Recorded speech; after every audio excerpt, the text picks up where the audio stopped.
14 juin 1969, dans les montagnes du Tennessee, un garçon de 6 ans joue à cache-cache avec sa famille.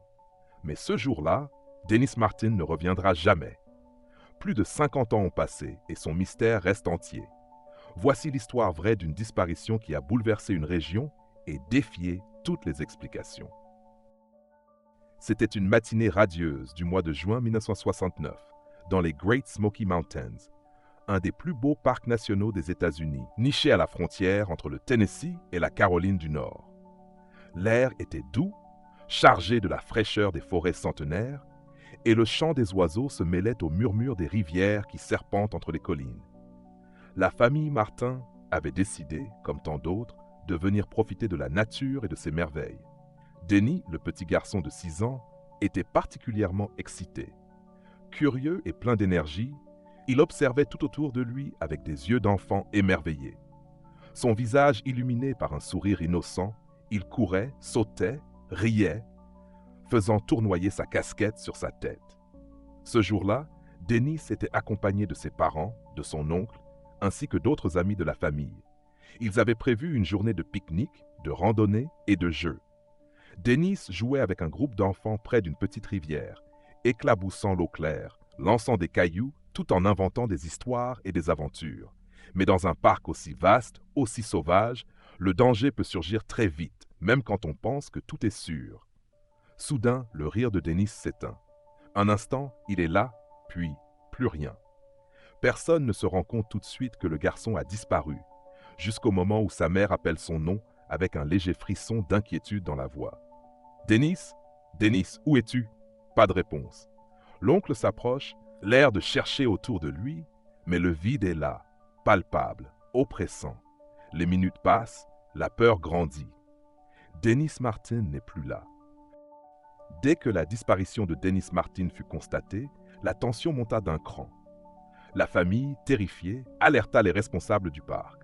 Ce qui aurait pu sembler au départ une simple escapade d'enfants, un moment d'inattention, une petite balade solitaire, se transforma rapidement en une course contre la montre pour retrouver Dennis vivant. Les autorités locales furent rapidement mobilisées. Des rangers du parc national, des policiers, des bénévoles, tous s'élancèrent à la recherche du petit garçon. On fouilla chaque mètre carré des alentours, les sentiers, les bois, les rives de la rivière. L'inquiétude était palpable, mêlée à la certitude qu'un enfant de 6 ans, seul dans un parc immense et sauvage, ne pouvait survivre bien longtemps. Les heures passaient et Dennis restait introuvable. Les recherches s'intensifièrent. L'armée fut même appelée en renfort, déployant hélicoptères et équipes spécialisées. Le terrain était difficile. Montagnes abruptes, forêts épaisses, broussailles impénétrables. Chaque pas dans cette nature sauvage pouvait se révéler dangereux pour un adulte et plus encore pour un enfant. Les proches racontaient que Dennis était un enfant curieux, mais bien encadré, prudent. Rien dans son comportement n'indiquait qu'il aurait volontairement quitté le groupe. Pourtant, personne ne pouvait expliquer comment il avait pu disparaître si soudainement, sans qu'aucun cri, aucun appel ne soit entendu. Le parc, d'ordinaire si paisible, se transforma en un théâtre d'angoisse. Chaque bruit dans la forêt faisait espérer qu'il s'agissait de Dennis. Chaque ombre devenait une menace ou une piste. Mais le petit garçon semblait s'être volatilisé. Les jours suivant la disparition de Dennis Martin furent un véritable cauchemar pour sa famille et pour tous ceux qui avaient pris part aux recherches. Les équipes de secours déployèrent des moyens considérables, fouillant la moindre parcelle de forêt, scrutant chaque recoin du parc national. On questionna les membres du groupe. Où était Dennis la dernière fois qu'il l'avait vu? Qu'avait-il fait? Était-il possible qu'il ait été enlevé? Un accident? Les réponses se faisaient attendre, mais le mystère ne faisait que grandir. Aucun indice tangible ne fut découvert. Pas de vêtements déchirés, pas de traces de lutte, pas de cris ou de témoins. Rien qui puisse permettre de comprendre ce qui était arrivé à ce petit garçon, pourtant si vivant et joyeux quelques heures plus tôt. Les rumeurs commencèrent à circuler. Certains parlaient d'un enlèvement, d'autres d'un animal sauvage. Certains se demandaient s'il n'avait pas simplement erré, perdu, ou pire, s'il n'avait pas été victime d'une chute fatale dans des zones inaccessibles. Les autorités, elles, ne souhaitaient pas céder à la panique. Mais la pression médiatique montait. Des journalistes vinrent, les caméras se pointèrent, et le parc autrefois tranquille devint le théâtre d'un drame national. Le temps passait, les espoirs diminuaient. Pourtant, personne ne voulait abandonner. Quand un enfant disparaît sans laisser la moindre trace, l'esprit humain refuse l'inexplicable. Il cherche, il construit, il suppose. C'est une défense, un moyen de ne pas sombrer dans le vide. Dans le cas de Dennis Martin, les hypothèses commencèrent à se multiplier, parfois crédibles, parfois dérangeantes, mais toujours sous-tendues par cette question obsédante. Comment un enfant de 6 ans a-t-il pu disparaître à quelques mètres de sa famille sans que personne ne voie ni n'entende rien? Hypothèse 1. La fuite dans la forêt. C'était la théorie officielle dans les premières heures. Dennis aurait pu s'éloigner en jouant, s'enfoncer dans la forêt, perdre ses repères. Un enfant de 6 ans, dans un environnement aussi vaste, pouvait facilement se perdre en quelques minutes. Mais ce qui frappait les enquêteurs, c'était le manque total d'indices. Même en considérant une marche hasardeuse d'un petit garçon apeuré, il aurait dû laisser des traces, des empreintes, des vêtements, des cris ou des objets tombés, mais rien. Rien sinon un vide oppressant. Hypothèse 2. L'attaque animale. Dans un parc naturel tel que celui-ci, la faune est abondante. Ours noirs, cougars, serpents, certains ont avancé que Dennis a vu être la proie d'un animal sauvage. Mais là encore, les experts furent prudents. Une attaque aurait laissé des traces, du sang, des morceaux de vêtements, des marques sur le sol. Le terrain ne montrait rien de tel. Et surtout, aucun animal dangereux n'avait été signalé dans la zone au moment de la disparition. Hypothèse 3. L'enlèvement humain. C'est ici que le récit devient plus sombre. Un témoignage, apparu quelques jours après la disparition, vint jeter le trouble. Un homme, en randonnée avec sa famille à plusieurs kilomètres de là, affirma avoir entendu un cri perçant ce jour-là. Un cri d'enfant. Puis, quelques instants plus tard, il aurait aperçu un homme hirsute, vêtu de haillons, courir à travers les arbres avec quelque chose sur l'épaule. Ce témoignage ne fut jamais confirmé. Il arriva tardivement, après une certaine médiatisation de l'affaire. Pourtant, il fit froid dans le dos. Certains y virent la confirmation d'un possible enlèvement. Un inconnu, peut-être un marginal vivant dans la forêt, aurait-il pu kidnapper Dennis sous les yeux de sa famille? Mais là encore, aucune preuve, pas même un indice matériel. Et l'idée qu'un homme ait pu approcher le groupe familial sans être vu et repartir sans être entendu semblait tout aussi improbable. La forêt elle-même devient suspecte. Certains commencèrent à évoquer une autre hypothèse, plus diffuse, plus inquiétante encore, celle de la nature elle-même. Le parc des Great Smoky Mountains est vaste, impénétrable par endroits. D'anciens tunnels miniers, des cavernes profondes, des crevasses invisibles. Il n'était pas impossible qu'un enfant y disparaisse sans que personne ne puisse le retrouver. Mais pourquoi aucun chien pisteur n'avait-il réagi? Pourquoi aucune équipe de secours, même en fouillant 100 fois les mêmes endroits, n'avait-elle trouvé le moindre indice? Le mystère s'épaississait. Au fil des jours, le décor resta le même, les arbres, les collines, les fougères. Mais pour la famille Martin, la forêt avait changé de visage. Elle n'était plus un lieu de découverte ou de paix. Elle était devenue une ennemie, une énigme insondable, une prison de silence.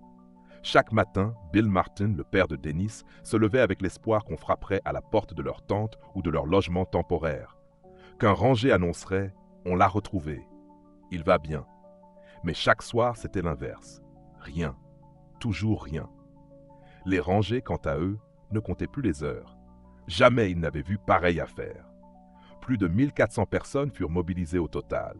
Civils, militaires, scouts, pisteurs indiens, guides expérimentés. Et malgré cela, Dennis Martin restait introuvable. Une famille qui se délite doucement. Bill et Barbara Martin n'étaient pas des gens spectaculaires. Ce n'étaient pas des militants, ni des figures publiques, juste des parents. Et cette douleur, ce sentiment d'impuissance, les rongèrent comme l'eau creuse la pierre. Leur autre fils, Doug, ne disait plus un mot. Il avait tout vu. Il jouait à côté de Dennis au moment de la disparition. Il ne comprenait pas, ne trouvait pas les mots.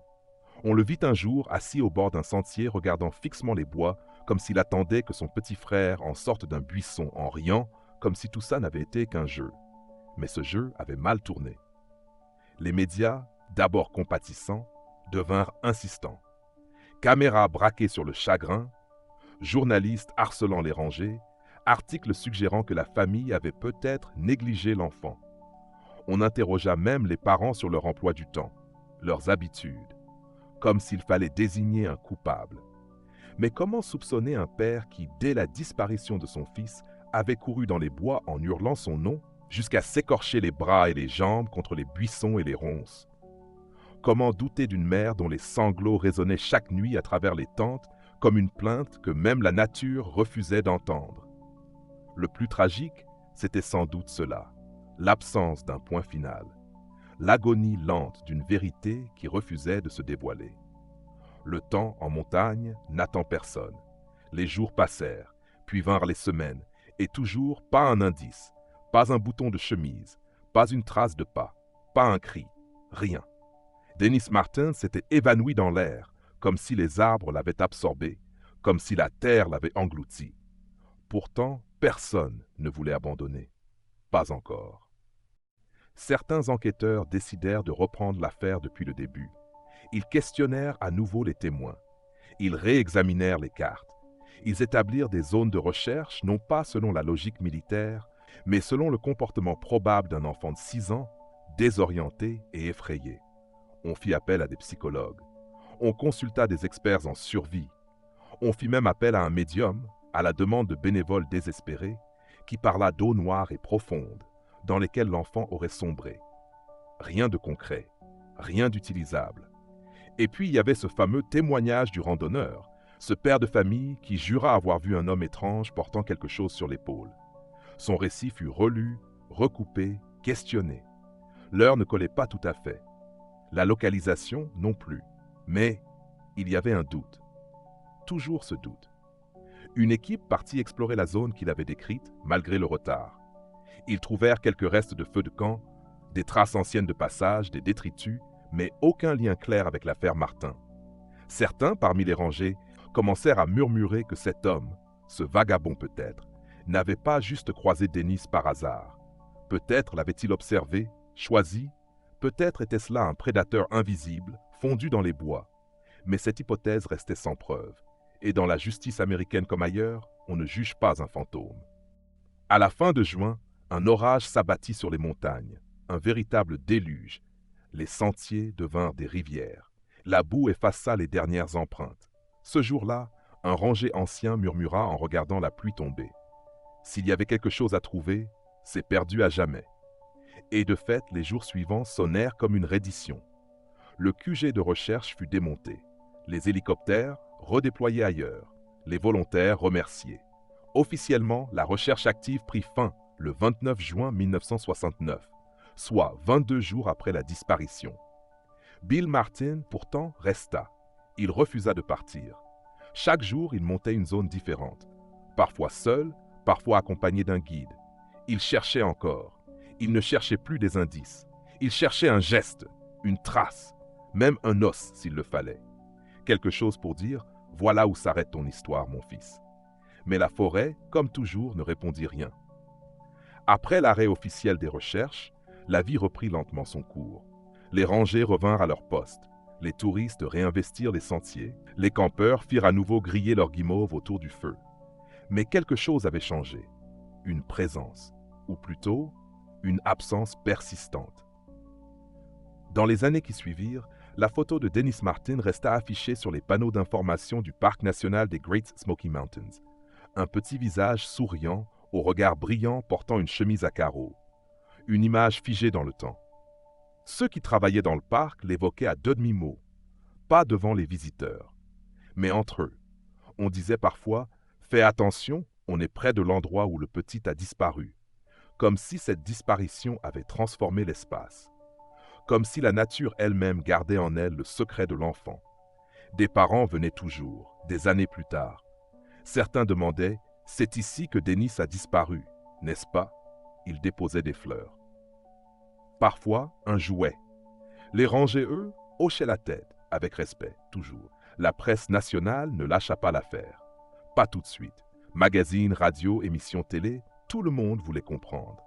comment un enfant de 6 ans avait-il pu s'évaporer dans un endroit fréquenté, surveillé, quadrillé en quelques heures par des centaines d'hommes? Certains journalistes firent des parallèles avec d'autres disparitions étranges dans les parcs nationaux, des cas anciens oubliés, des enfants eux aussi souvent jeunes, des similitudes troublantes, mais aucune certitude. Certains titrèrent « La montagne a-t-elle avalé Dennis Martin ?» D'autres, plus sensationnalistes, commencèrent à parler de créatures, de phénomènes paranormaux, de théories ésotériques. La famille Martin, elle, refusa de s'engager dans ces spirales. Elle voulait la vérité, pas les fables. Elle voulait une tombe, pas un mythe. La disparition de Dennis eut malgré tout une conséquence concrète. Jusqu'alors, les parcs nationaux n'avaient pas de protocole unifié pour les disparitions. Chaque ranger agissait selon sa propre expérience. Mais après 1969, les autorités comprirent qu'il fallait une stratégie nationale.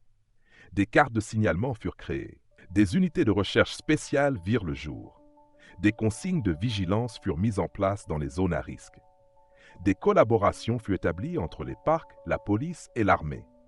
Dennis Martin devint, sans le vouloir, le point zéro d'une prise de conscience. Dennis Martin n'a jamais été retrouvé, et pourtant, il n'a jamais vraiment disparu des esprits.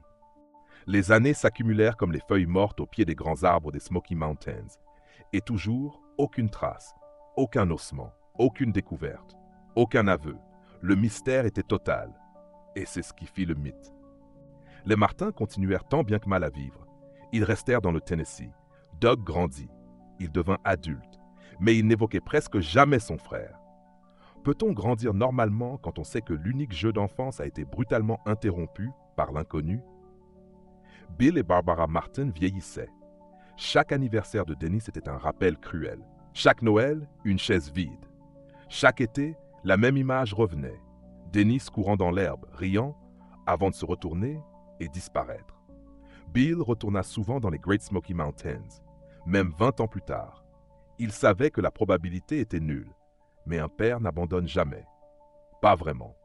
Un jour, il déclara à un journaliste, en regardant la montagne, « Si quelque chose ici haut pouvait parler, même un arbre, je l'écouterais jusqu'à la nuit tombée. » Au fil des décennies, Dennis devint une figure presque fantomatique. Certains assurèrent avoir vu un enfant sauvage dans les bois, un adolescent muet, nu, courant entre les fougères, les yeux brillants comme ceux d'un animal. Rien de vérifié, rien de confirmé. Mais ces récits circulaient encore et encore. Des randonneurs juraient avoir entendu des pleurs d'enfants au crépuscule. Des chasseurs affirmaient avoir aperçu une silhouette fluette disparaissant derrière un rocher à une vitesse surnaturelle. Et toujours cette question, simple et impossible. Et si Dennis avait survécu? Le cerveau humain préfère l'absurde au vide. C'est sa manière de lutter. Ce qui fait le plus mal, ce n'est pas la mort, c'est l'absence de vérité. Savoir est douloureux, mais ne pas savoir est une torture lente. Un poison dilué dans chaque journée qui passe. La famille Martin n'a jamais cessé de penser à Dennis, même quand les photographies jaunissaient, même quand plus personne n'en parlait. À leur façon, ils lui ont construit un tombeau invisible, fait de souvenirs, de regrets et d'amour. Plus de 50 ans ont passé, et pourtant, le nom de Dennis Martin continue de résonner dans les vallées des Great Smoky Mountains, pas comme un souvenir, mais comme un avertissement. Un dossier qui hante. Dans les services du National Park Service, il existe un dossier. Il est sobrement intitulé Missing Person File, Dennis Lloyd Martin, June 14, 1969. Il contient des rapports, des cartes annotées, des témoignages, des photos et une fin blanche. Rien ne vient clore ce dossier. Il est toujours ouvert. Parfois, un jeune garde forestier tombe dessus. Il le lit. Et il sort du bureau, lentement, le regard vide. Car ce n'est pas seulement un cas irrésolu. C'est une faille dans la réalité. Au fil du temps, Internet a ravivé l'affaire. Des forums, des chaînes YouTube, des podcasts entiers ont décortiqué le cas Martin. Et avec eux, des théories sont réapparues, certaines raisonnables, d'autres inquiétantes. L'homme vu par un randonneur ce jour-là, un vagabond vivant en ermite dans les montagnes, un kidnappeur opportuniste. Certains pensent qu'il aurait pu vivre dans une grotte ou un ancien tunnel de mine avec Dennis comme captif. Mais cela n'explique pas l'absence totale de traces. Aucun campement, aucun objet, aucune fouille n'a jamais rien révélé. Certains pensent que des groupes d'humains auraient vécu ou vivraient encore cachés dans les profondeurs des parcs nationaux américains. Une communauté primitive, invisible, redoutablement silencieuse. Ce mythe est alimenté par d'autres disparitions similaires, toujours dans des zones reculées. Le fait que des troupes spéciales aient été envoyées dans la zone, rapidement, sans coordination, intrigue encore. Était-ce vraiment une simple aide logistique ou avait-il une autre mission? Certains y voient l'ombre d'une intervention dissimulée. Une créature? Une expérience échappée? Rien ne le prouve. Mais le secret militaire fait toujours naître les hypothèses. Portail, entité, dimension. Cette théorie a ses adeptes, surtout parmi ceux qui étudient les missing cajones, ces cas étranges de disparition dans les parcs américains, compilés par l'ancien policier Dave Pauly. Dennis Martin est souvent cité comme le cas emblématique. Il a disparu sans sonner un cri, sans laisser une empreinte, sans rien. Dennis Martin est devenu une figure tragique. Il est évoqué dans des livres, dans des séries YouTube, dans des podcasts à succès. Son nom déclenche une émotion particulière, même chez ceux qui n'étaient pas nés en 1969. Il représente l'idée que l'on peut disparaître dans un monde moderne, sans trace, sans témoin, sans explication. Et ça, c'est ce qui effraie le plus. L'enfant perdu, pour toujours. Certains disent que Dennis Martin est encore là, quelque part. Pas physiquement, mais dans les arbres, dans les sentiers, dans le regard inquiet des parents qui tiennent plus fort la main de leurs enfants en marchant dans la montagne. Dennis est devenu une présence absente, une légende, un rappel que la nature garde ses secrets et ne les rend pas toujours. Il y a des histoires qui commencent un jour d'été, dans un parc national, avec le rire d'un enfant et les ombres des arbres. Et il y en a qui ne finissent jamais. Dennis Lloyd Martin avait 6 ans. Un sourire discret, une énergie douce. Il aimait jouer à cache-cache. Le 14 juin 1969, dans les montagnes du Tennessee, il se cacha derrière un buisson et ne réapparut plus jamais. Ce jour-là, quelque chose s'est passé. Quelque chose qu'aucun ranger, aucun militaire, aucun chien, aucun parent, aucun esprit n'a pu comprendre. Dennis s'est évaporé, littéralement. Et avec lui, un pan de notre certitude que le monde est rationnel. Ses parents ont vieilli sans réponse. Son frère est devenu un homme sans jamais comprendre. Les fouilles ont cessé, les sentiers ont reverdi, les oiseaux ont chanté à nouveau. Mais une part du mystère est restée suspendue, comme une brume entre les arbres.